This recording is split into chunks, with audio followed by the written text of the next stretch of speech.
People who have visited the US, what is your WTF America story?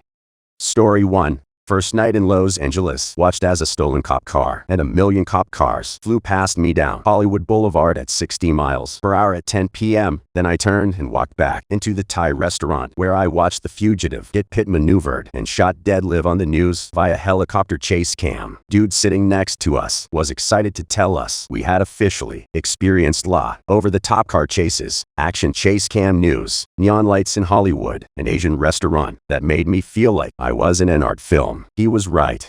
Story 2. I've told the story on Reddit before, but my biggest of was in fall 2005. Google Earth had just come out, and my colleague at the university lab and I were looking at it. She was a blonde bombshell from San Diego, and I'm a portly Indian boy. When I showed her Mumbai, my home city, she was blown away. You have buildings. Look, there's an airport. Though, my God, you have cars. How the heck do you think we got around? I asked. Her reply still rings onto my head. Not walking. Not cows, not elephants, not bicycles, not her strong carts. She said, camels. If I ever saw a camel in Mumbai, I'd stop everything I'm doing and say, holy crap, that's a freaking camel. Story 3. Was that an all-you-can-eat buffet with the soft-serve ice cream machine? As kids, we thought we were being little pigs by swirling as high as we possibly could while our parents weren't looking, or they certainly would have stopped us. The guy after us grabbed a full-size drink tumbler and filled it up with ice cream. No shame at all. No childlike glee at making the mother of all Sundays. I suspect now it was something he did regularly.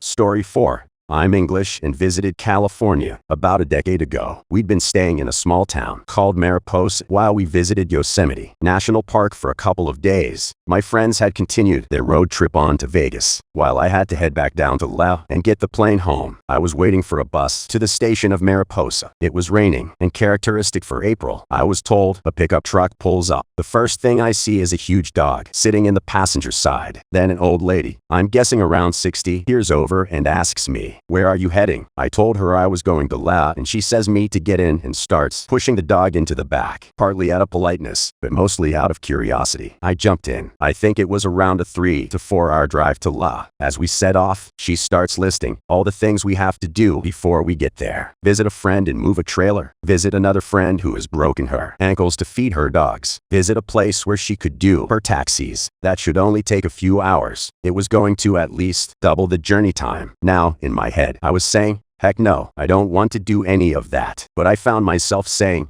okay. She was super happy. After about half an hour, we arrived at her friend's house. She had 2 huge dogs, and I found myself carrying an industrial-sized bag of dog pellets to fill a huge automatic feeder. While my new lady friend went to use the bathroom, the slightly larger woman that owned the house showed me photos of her daughter and asked me what I thought of her. I said she was pretty, which wasn't a complete lie. She told me she didn't have a boyfriend, and I nodded and smiled awkwardly. Then she said, so you're going all the way down to La with old lady friend, are you? I saw my chance. Actually, I think it might be better if I get the train. Do you know what the next one is? Slightly large woman checked the train times, then she hollowed out, old lady friend. He needs to get the train. The next one is in 20 minutes. Old lady friend rushes as fast as a 60-year-old. Can back into the room, shows no signs of being perturbed, says we better get going then, and we quickly get in the truck. It looks as though we may miss the train. Old lady friend is literally speeding down the road. She turns to me all of a sudden and says, has anyone ever told you about Jesus? I tell her yes, that my parents have told me all about him. That doesn't put her off, giving me a little speech, and I don't say anything to stop her. I just smile and thank her. As we get closer to where the station is supposed to be, she winds down her window at some lights and shouts to a surprised dude on the street, where's the station? Before accelerating hard and speeding around the bend in the direction the guy pointed to. We get to the station, and there's time to spare. There's a bit of a queue at the ticket booth, and I say thanks and take my place in line. After a few minutes, I reach the front and buy my ticket. I turn towards the platform and feel a tap on my shoulder. Old lady friend is standing there, apple in hand, a big smile on her face. She presses the apple into my hands and places her hands around mine. She bends her head in prayer. What she said?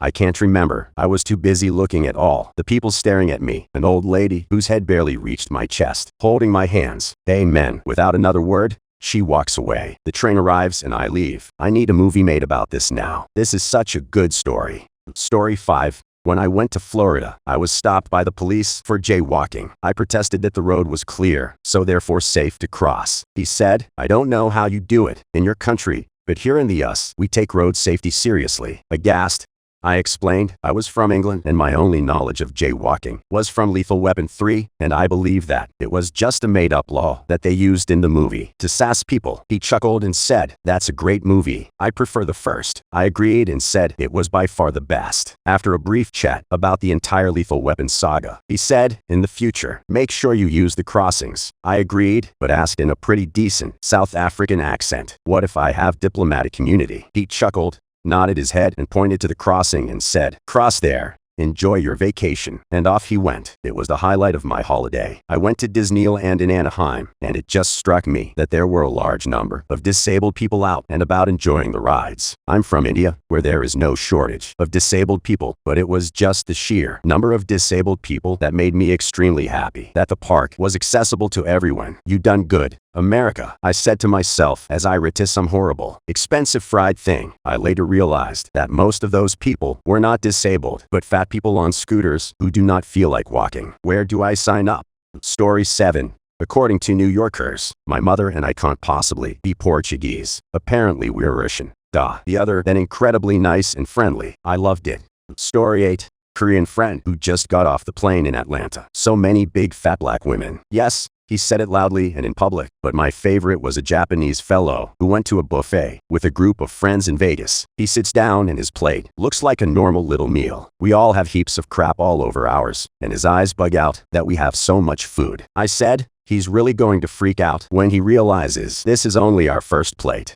Story 9. A couple. I went to university at Cal State Fresno. I was a country boy from Canada. When I was there, the entire downtown of Fresno was boarded up and you did not go there after dark. Actually, any time, and a full-blown gun gang fight outside of my apartment in Clovis, a suburb near the university. For a kid from small-town Canada, that was mind-blowing. Story 10. When I first moved to America, one of the first things I saw after leaving JFK was a homeless man pleasuring himself outside of Union Station. It wouldn't have been that strange, except I had heard a lot of things about New York City from people who had been there or knew someone who knew someone, etc., and I was worried. What I was seeing was just going to be an everyday everywhere thing all throughout the country. Story 11. I saw 50 chicken nuggets for $5. Story 12. There was a place called Norma's in Washington State, somewhere rural. Anyway, it was like a shrine to George Bush. The owner was a guy in the back of the menu, had his face with the quote, "Just call me Norm" on the back. Best burger I ever had, called the George W. Bush burger. Story 13. Not my story, but my mom's. And instead of visiting, it was more like a people who have immigrated to the US. What is your of America story? So it's the early 1980s, and my mom's plane touches down in Lax from Tokyo as she was collecting her luggage and waiting for her friend to pick her up. A Hare Krishna, which she had never seen before, came up to her and asks her in English if she could donate a few dollars. My mom, who only had a few yen and a po grasp of English, tried to explain to the Hare Krishna that she couldn't understand him and that she had just arrived in the United States. The moment she started talking to him in Japanese, he just gave her some of the money he had and went on his merry way, leaving her at the luggage carousel confused as heck. Story 14. I asked an old lady if it's true all Americans carry guns. She smiled and pulled a revolver out of her purse. She was a nice lady. Story 15. I was 12 years old when I spent a month in Minnesota. I remember going off, or at least a French equivalent, when we went to Mall of America, and I saw the frigging roller coaster inside of it. Edit. I'm not Canadian. I come from the old continent. Back home we would say something like, "Attain." Yes, it means unfaithful woman, but I wasn't using curse words when I was 12, so I probably shouted Dolavich. Holy cow, Minnesota is awesome when you're 12. Now that I'm all grown up, I'd like to go to LA or New York City, but nothing beats fishing and horseback riding when you're a preteen. Story 16. Canadian on tour in America, witnessed an enormous man at a big boy in Wisconsin pull out 5 jumbo freezer bags and fill them to the brim with sausages from the all-you-can-eat buffet. He hid every bag between the overhang of his belly and sweatpants, then filled a full plate of sausages and proceeded to sit calmly at his table and finish them. Canadian was in a gas station waiting to pay before prepaid took over, and a couple of guys with handguns and holsters were in line in front of me, resting their hands on the guns. Not Not so much off. I knew to expect it, but it's a memory I think of often. Edit. I know nothing about guns or the proper terminology, but I have lots of questions about the exact posture in my inbox, so I'll try to clarify without angering more people. It wasn't a threatening, I'm about to draw my gun pose. It was more of a, this is just a comfy resting place in my hands pose, like when you hook your thumb on your belt and let it hang there, except near your gun. Story 18. Anyway, my original point wasn't that I thought they were going to draw. I was just shocked seeing a couple of guns like that. It had never happened before. Story 19. Me paying at a gas station. Attendant hears I have an accent. Smiles at me. You speak English so well. Thanks. Although I should do. I'm from England. Cue confused look. Wait, she trailed off. Speak English. There, her colleague stared at her in open-mouthed disbelief and then broke out, laughing with the other customers. She looked mortified. To be fair, I felt terrible for her. She was only trying to be friendly to a foreigner. Story 20. I'm from America and I have a friend from Australia. It amazes him that there are so many flags everywhere. Apparently that is a distinct USA thing. He'll make jokes about how we all forget where we are. Story 21. Was in northern New York near Buffalo, and a waitress overheard that I was headed back to the Pacific Ocean. She asked where I was going, and I said, Vancouver. I know, honey, Vancouver is in Canada, and that is on the Atlantic Ocean. I said, Canada is from sea to sea, just like America. She replied, no. That's not right. Only America is from sea. To see the combination of her being absolutely sure about something and her total ignorance was surprising enough, but the fact that she felt she could basically interrupt our conversation by telling me I am wrong about what ocean I live beside was weird. Story 22. French exchange. Teenager in Cali here. Summer 97. I was young and missed the field trip bus to Disneyland from San Diego, so I did something pretty stupid. I hitchhiked to go there by myself. Dude who took me looked like a plaincloth cop, but a good buddy. When he heard I was French, he told me to never ever hitchhike in USA because it's pretty dangerous. Plus, people could assume I'm a serial killer. So I boasted, look at you. You don't think I'm a serial killer? I'm not that dangerous looking. Or you're a careless. He told me to open the glove box. In front of me, there was a supposedly loaded freaking Desert Eagle inside. He dropped me at the bus station and insisted to give me $10 for a ticket. I had cash and waited for me to go in the bus. Still don't know if plaincloth angel or Zodiac killer. Story 23. Do you have cell phones in Norway? This was in 2012. Kids nowadays get an iPhone and or iPad before they are born. Story 24. I'm Canadian and I went down to the US to do a little shopping. I accidentally pulled out some Canadian bills and the cashier asked why I kept Monopoly money in my wallet. Edit. A lot of people are saying it was just sarcasm. I don't think it was. The cashier looked around. 16 years old. She had probably never seen Canadian money before. When I started awkwardly chuckling, she had a puzzled look on her face. But who knows? Maybe she was just really invested in a joke. Story 25. After moving from Africa as a teen, I'm repeatedly asked why I moved to Africa in the first place, to which I reply that I've always lived there. I am also asked, so why are you white? To which I reply, oh my God, Karen, you can't just ask people why they're white. However, when they replied with blank stares, I realized they aren't referencing Mean Girls, some other questions. So Africa is one country and all the border lines are like states. Are there, buildings? You guys have memes over there, right? Are you Australian? Story 26. Australian here. I went to Houston last year and spoke to a girl my age in the airport. We got chatting about uni college. It was around July, and she asked me if I was on my summer vacation. I casually explained I was on my winter break. She was genuinely confused and did not understand how it was summer in the US but winter in Australia. I tried to explain but eventually gave up. Story 27. This next one has layers. I was complimented on my excellent English by a girl from Ohio. I'm Canadian. She thought we all spoke German. Canada, the country best known for speaking German. Not that there's already a country whose language is named after the country it originates from. Story 28. When I started chatting to a cashier, she squealed and asked where I was from. A total Australia, and she instantly dumbed down how she spoke. Do y'all speak English down there? I replied sporadically. She laughed and informed me that wasn't a word.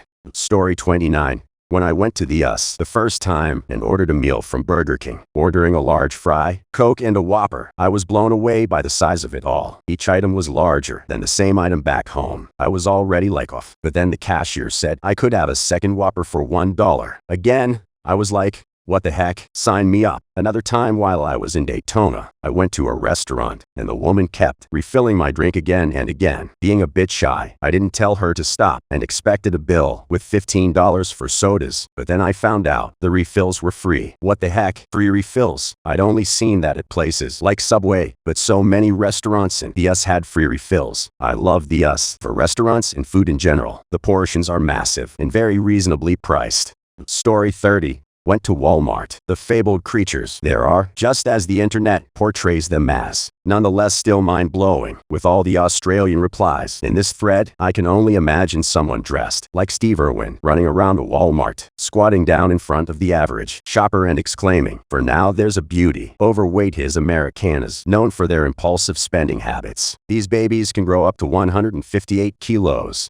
Story 31. How spread out everything is. Like, it's pretty much impossible for me to survive without a car, while everywhere I needed to go on a regular basis back in London wasn't a 10-minute biking distance. Also, the number of pickup trucks people own without needing. It has come to my attention that the city I live in, Jacksonville, Florida, is the widest city in the 48 contiguous states of the US, with a population of just under 1 million. That explains a lot. I'm not going to lie. I personally hate needing a vehicle to navigate a city. Like, what's the point of having everything in one spot if you're just going to have to drive to it anyway? It defeats the purpose entirely. Any contractors or civil engineers willing to answer this question in the comments, let me know.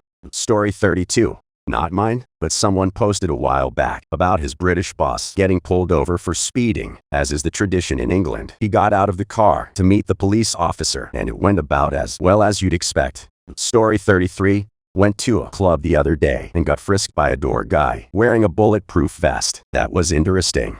Story 34. Every single one of you jerks asked me where in England I was from. I'm from Australia, pretty much as far away from England as you can get without leaving the planet. Story 35. A universal for both foreign and us citizens. The Golden Corral. Everything was submerged in liquid butter. The patrons were larger than some cars. Story 36. I'd never been out of Australia before. In Australia, only farmers and cops have guns, and some criminals, I guess. So I had never seen a gun that wasn't in a cop's holster in my entire 30-year existence. We go to the US for a honeymoon and have the honor and privilege of visiting a Walmart. The guns are just on the shelf. You can touch them. A fellow Aussie friend who was with us at the time asked the cashier if she could hold one. He looked at her as if she had asked if it was okay to breathe the store's air. Can I hold one, this big one? She asked. Incredulous. Sure, if you want to, the guy said, confused and bored at the same time. She picked up this huge gun. Sorry, not a gun guy. Don't know what it was. It was about the size of a shotgun, but was bulkier and was getting us to take photos of her with it. If I had a gun like that at home and walked outside my house with it, someone would drive past and see me in about 10 seconds. They would call the cops, which would take about 30 seconds. The police station is just up the road, so I estimate a cop car would arrive in about 3 minutes, and it would take about 10 seconds for a cop to ask me politely to jump in his car and come for a nice chat down to the police station. But it will be fun for about 4 minutes.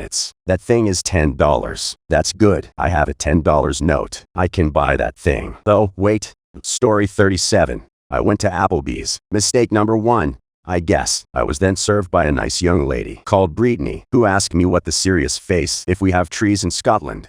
Story 38. I'm from the UK, lived in the US for about 5 years now. Few things that annoy me. You want to get a loan for a new car, there's a fee for that. On top of the interest. You want to take money out of the ATM, there's a fee for that. You want to exchange some currency, there's a fee for that. On top of the exchange spread, a product has money off. You'll have to send something to receive it. They hope you can't be bothered. Pretty much any service, someone would try to make a few extra dollars off you. Story 39. Was in Spokane at Silverwood Amusement Park and asked where the washroom was. I was promptly told there were no washrooms in the park. This happened a good handful of times, and it never even occurred to me that I had to say restroom to receive any real help. Story 40. I'm Canadian and have visited the United States multiple times and have had an overall enjoyable experience on each one. I wouldn't blame this on America, but I saw a fat, bald, middle-aged man standing on the side of a Pennsylvania highway with bunny ears. I'm sure this happens in Canada too, but this is the first time I've seen something like this. Easter Bunny has had a rough few years. People just don't care about Jesus coming back anymore. When you subscribe, make sure to hit the bell to turn on notifications. Either way, thanks a lot for watching, and we'll see you guys next time.